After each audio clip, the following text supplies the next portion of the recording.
Already, West Michigan runners and their families are returning home from Boston. 24-Hour News 8's Tom Hillen was at the airport last night as they were getting back. This morning, he's live there once again with the stories of West Michigan runners and what it was like to be in Boston. Tom?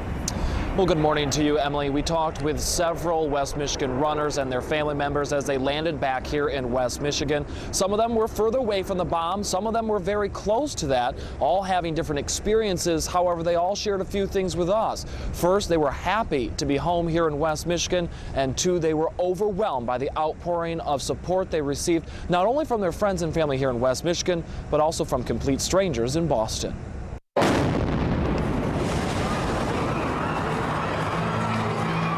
The sound, the sight that Mike Shoemaker saw just moments after his wife finished running the Boston Marathon. They were on the phone trying to find one another when the bombs exploded. They were just a block away from the explosion area.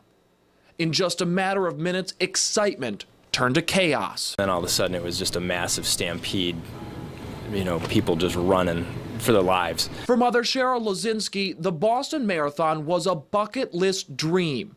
She had crossed the finish line barely 2 minutes before the bombs detonated. Finally went through the overhead where, it had the Boston Marathon and the sign and everything, and went through and heard this big bang and turned around, and I looked and there was just this huge explosion, and I just started cowering and running forward, and then there was another explosion. Separated from the blast by only a building, Andy Wright and his wife Rebecca were too shaken by the bombs. I felt the ground shake, and that was the first thing you thought of. Was everyone's first thing in their mind was it's a terrorist attack, and then dead silence, and then we all just kind of started moving away.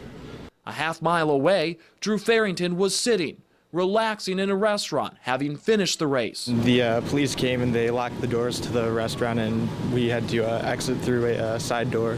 Whether they were half a mile away or a few hundred feet from the bombs, these West Michigan runners and family members were in Boston on a day that may change one of the world's most famous marathons forever.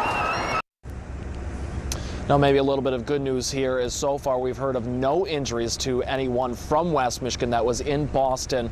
There are still some more stories from West Michigan families to tell this morning. We're going to continue to tell you those throughout daybreak. Coming up at 6:30, you're going to hear from a family who were separated at the time that those bombs went off and what it was like for them to try to get back in contact with one another. Live at Gerald R. Ford International Airport, Tom Hillen, 24-Hour News 8. If you or someone you know looking for information on loved ones in Boston, there's a phone number you can call. It's 617-635-4500. This morning we continue to hear the stories of what people experienced in Boston during yesterday's explosions, and one of those stories comes from a West Michigan family. They were there when the bombs went off. Well, 24-Hour News 8's Tom Hillen was at the airport when that family got back home. He joins us now live to tell us their story. Good morning, Tom. Well, good morning to you, Brett. The Lazinski family were separated at the time. Mom Cheryl had just crossed the finish line. Her husband and their 2 kids were back at a hotel room when those bombs exploded. Moments after that happened, Cheryl was able to make a panicked phone call to her family. Look at the time on the clock, 4:09:43, the exact moment the first bomb went off at the Boston Marathon.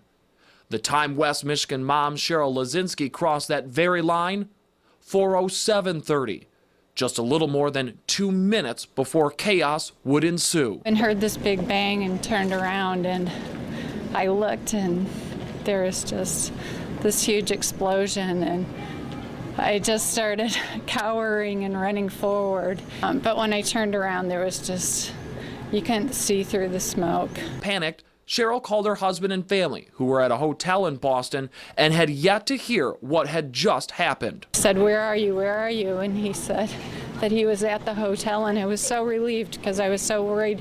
Half of my mind was thinking, who are the people at the finish line? And I hope it wasn't my husband and family at the finish line. On the other end of that phone call, her husband trying to figure out exactly what was going on. I couldn't understand what she was saying. Just trying to figure out what was wrong, making sure she's okay. I heard the word bomb in all of this, and then that was you know, and it just doesn't register. You think about it and you think, well, I didn't hear anything.